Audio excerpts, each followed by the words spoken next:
Kaohsiung train. Like, di man lang kami nakatulog.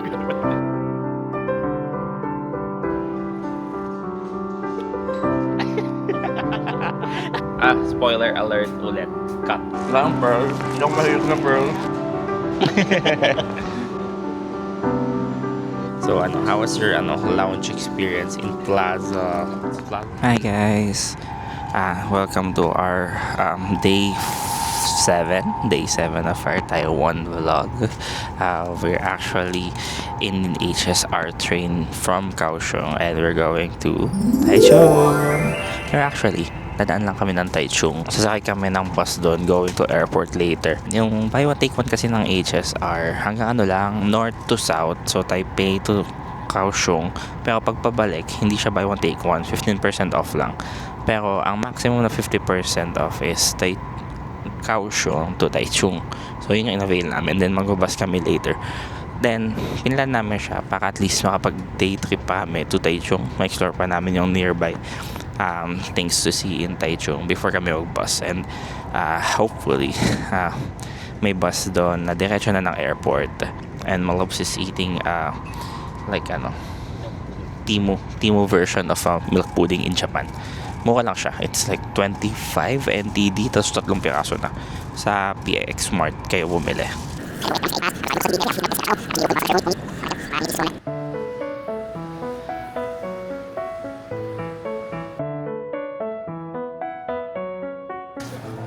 Bumili ako guys dito ng breakfast sa English station. Tinuro ko lang doon sa Google Translate yung gusto kong orderin. Like, zinom ko yung picture, tinuro ko siya. Order ako ng pancake. Yung pancake na may roll.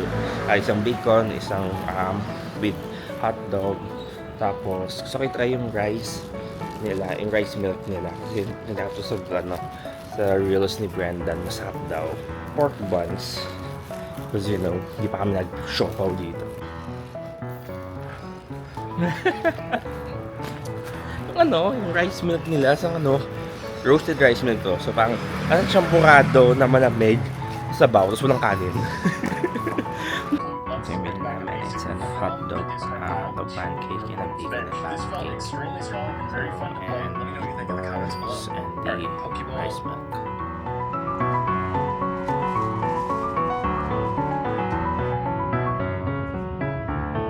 Hi guys! Taichung na pala tayo. Napakabilis nung Kaohsiung train. Like, di man lang kami nakatulog. Kasi naputol yung video kanina. Hinabol namin yung elevator. Para makababa na kami. Guys, nasa Taichung na tayo. Napakabilis.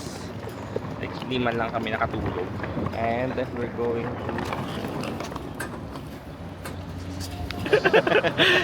tapos close kasi same yung script. Okay, so we're gonna go to Taichung Station para either check muna namin yung bus schedule and tumambay muna kami somewhere, siguro sa Starbucks kasi meron kaming voucher na buy one take one for HSR. Then ila-luggage storage namin itong mga luggage para makapag-ikot pa kami at kapag-day trip pa kami sa Taichung. So yun lang naman.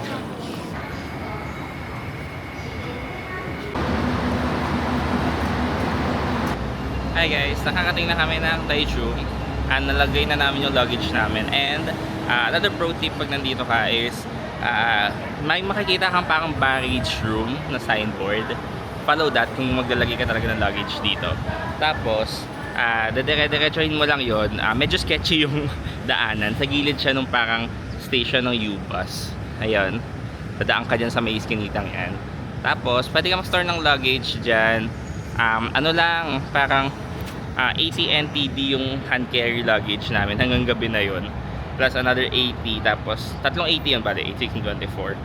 Tapos yun na, mamaya na namin pick upin ng gabi compared dun sa mga coin locker storage or yung mga manual. Parang feeling ko nung kinumpute namin gagastos kami ng around 800 NTD just for that, or 100 pesos na pala.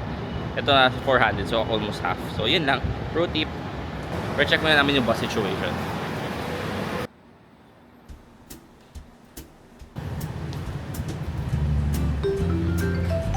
May cord in it. I like the feel. It's giving gray vibes. Gray? Gray yung ano. locomotive. Okay, life update. Nandito kami sa middle of Taichung and sorting out our bus situation. So yung bus situation pala sa HSR station, ano lang siya, hanggang 6 PM. Tapos, pununan, pupunta namin doon, So, walang problema kami kung paano kami sasakay. Merong suggest na parang 7 or 8 PM, pero ibang station, parang Chaoma station siya. Somewhere north, mga 30 minutes from the HSR station. So doon pupuntahan namin siya ngayon kasi may binuha ko online, naka 8. Tapos nagka-problema naman sa nabayad sa payment, hindi nag-reflect dun properly. So puntahan namin siya, sana ma-sort out, or hindi, bibili kami bago, sana namin sort out din. Basta makauwi kami later kasi it's scary in the foreign country. Yun lang, ang next chika is Michigan dito. Pag na-sort out namin, kakain talaga kami Michigan.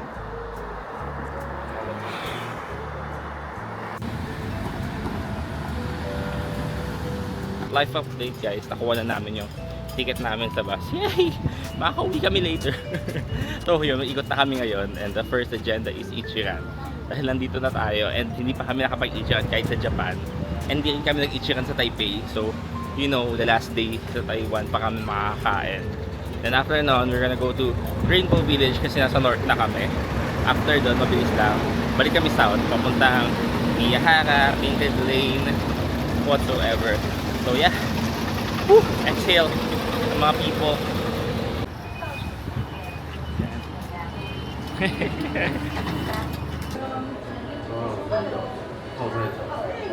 Guys, this is giving USJ.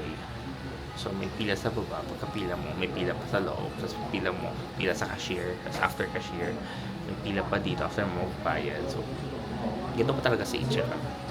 First timer lang kami, so banu kami dito. Hi guys, nasa loob na tayo ng Ichiran and may kanya-kanya kaming booth dito. Tapos kahit pagkatabi, hindi nasasara yung yung sa gilid. So si Malobs is nandito. Malobs.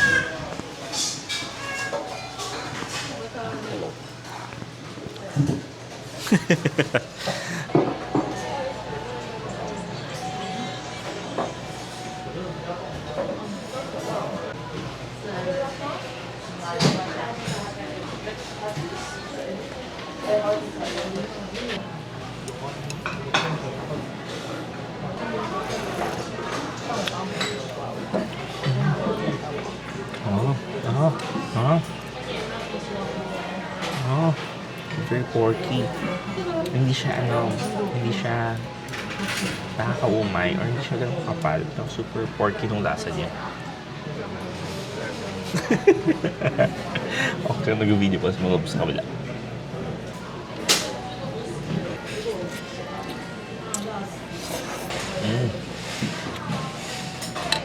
Chop.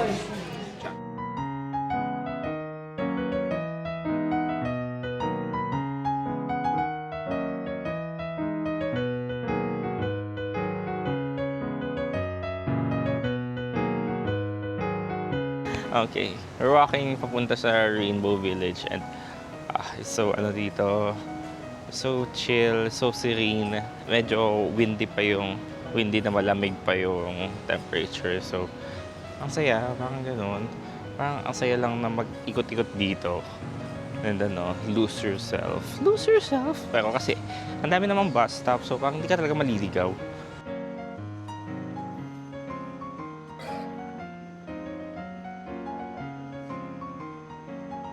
Ayun, nakakating na kami sa Rainbow Village. So, a lot of murals painted in the walls and the houses here. And they said that, they painted it to preserve the place kasi gigibay na daw dapat siya. Pero, it works. Hindi siya giniba and it's been a tourist destination. Another pro tip na naman guys, hindi siya open ng Lunes. And you know what? Lunes kami nandito. Diba? It's totally unplanned. Napupunta kami ng Lunes dito at sarado siya ng Lunes. So yan yung oras ng open niya. Pag hindi naman siya bukas, paikot lang sa area yung pictures niyo.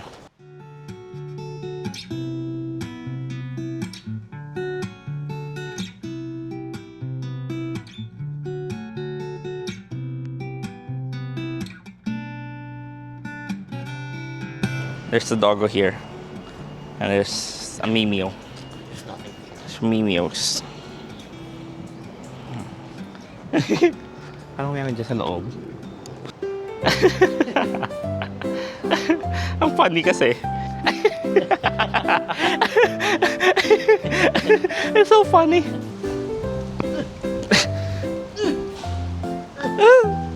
Ini-exercise namin for the day. Ayun na guys yung ano, Rainbow Village namin.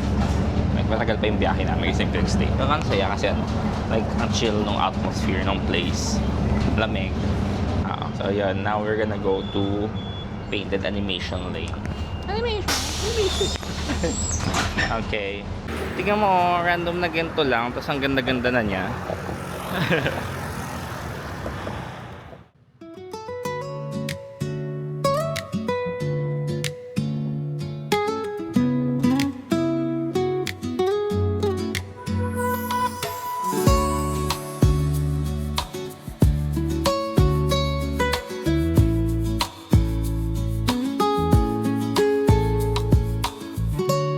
Hala! Mahiro.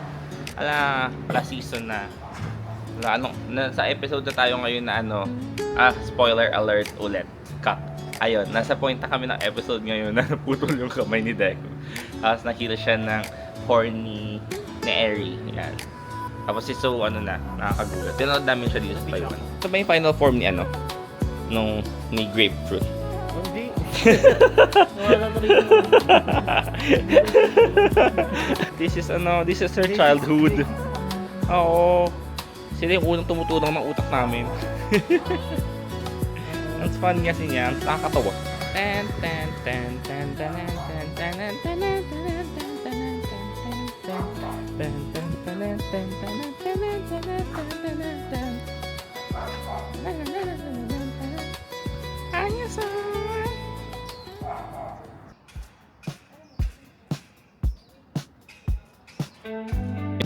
Ano, mukhang Japanese. Oo. Papasok pa tayo. Papasok pa tayo. Guys, welcome to Japan. Kala mo Japan, no?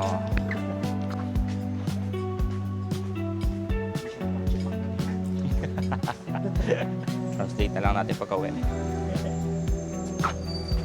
Next stop is the original milk tea. Take out lang tayo. Dumaan lang tayo. Kaya think kung original ba talaga siya. This one. Okay, Yeah, small. small. Okay, brown sugar, ma. Brown sugar. Okay. That one, small one. Okay. Okay. Ayan, nasa Chun Sweetang na kami. Bibili kami ng milk tea. The raw milk tea binili ko for a change. Got the original bubble milk tea and the brown sugar milk tea. Here you go. Okay.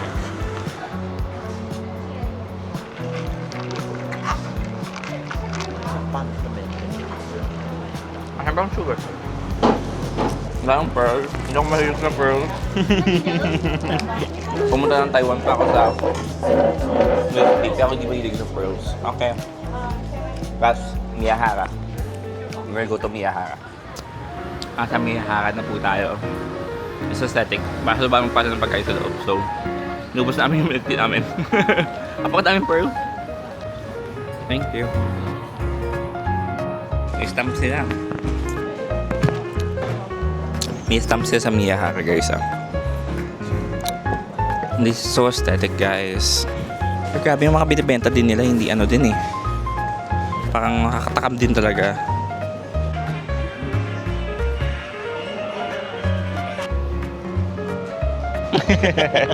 Super aesthetic. Bila kami ice cream. Yung may aesthetic na inside. Pero yung bilihan ng ice cream, nandito talaga sa labas. Hindi ba yun? Ay, ito milk.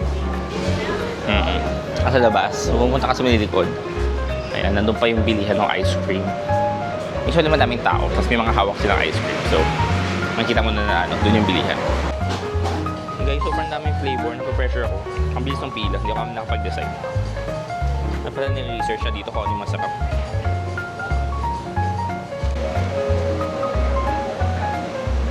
Sa'yo. And this one.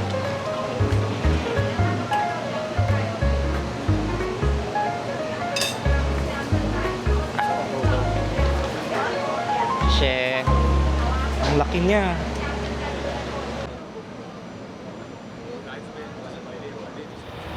Ayan na guys, dito yung sakayan ng bus papuntang Taoyuan Airport. U-bus siya sa may Chao Ma. Bababa kayo nun sa may Maple Avenue Station. Tapos lakad na lang yon. Tatawid pa kayo after yung pumasok sa loob. Tapos wala doon number, tatawagin lang daw kami after.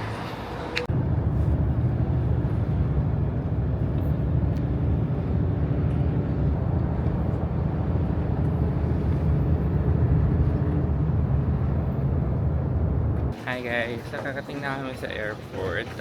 Mabilis lang, nakatulog din ako halfway dun sa biyahe. Pagising sa airport na, and ang lamig dito sa Taipei. Grabe, umuulan. While nakapila, siguro chika ko lang yung nangyari kanina. So, nag-ikot kami dun sa around sa may south. Miyahara yung last na namin pinuntahan. Sa Miyahara naman, ako lang pala yung ice cream, gano'n. Ang laki, overwhelming. Pero ano na, yung timing namin, sabi namin, dapat 6:30. Nakuha na namin yung luggage, biyahe na kami papuntang Siao Ma. Kasi hindi namin sure yung traffic. So, pagpunta namin ng Siao Ma, okay na ko yung luggage, okay naman. Ang tagal, parang nalagpas na ata kami nung bus na 323. Tapos 7 pa yung dating. So, ang plan namin, pumunta dun sa isang station para sa may tapat nung station nandun yung mga bus around 300, 310, yun yung bus number na kailangan namin sakyan papuntang Siao Ma. Tapos, takbo kami kasi yung oras. Sa pagdating namin doon, nandun yung bus sakto. Pero pag akyat ko, no, ganun yung bus driver kasi hawak ko yung Miyahara. Ang laki kasi noon, parang 3 scoops, tapos may maliit na scoop ng chocolate, tapos may mga stuffs pa na naka-toppings. Hindi namin naubos, tiyatakbo namin. Tapos ba, no. Akala ko nung una, pagbaba, papaubos sa amin, antayan kami. Hindi, pagbaba namin, sinarado yung pinto, tapos sumakbo, umalis na yung bus. So, naiwan kami. Pag-check ko ng Google Maps, sabi naman, parang 4 minutes na lang dadating ulit yung next bus kasi madami ng option. Tapos mga 9 minutes wala pa din, ganun, parang delayed, pero dumating naman eventually and inubos namin yung Miyahara. Kahit na nangilong-ilo na kami. And pagsakay namin, okay naman, mabilis lang yung biyahe, mga 7:19 siguro 7:20 nakakating na kami dun sa Maple Avenue Station, ganyan. Tapos pagdating namin dun sa may U-bus, waiting lang kami and sabi nung driver, no number nung tanong kami kung saan bus number kami. So late pala dumating yung bus. So 1632 sabihin ko, lagay ko na lang dito kung ano yung bus number. Tapos sakay namin, okay, comfy naman yung seats. Ang laki, para siyang Victory Liner na, alam mo yung premium na dalawa lang tapos isa yung sa kabilang side. Pero actually comfy yung seat, where hindi kasi, parang hindi siya lounge, barca lounger sort of. Yun lang naman. So, pagdating namin dito, ayos-ayos na ng stuff. Then, I will update you pagkalagpas namin ng check-in and security and stuff. Yeah, Plaza Premium Lounge is in the 4th floor of Terminal 1, Taipei Taiyuan Airport for 24 hours. Grabe, thank you BDO. Nakapasok kami ng lounge, Plaza Lounge sa Taiwan.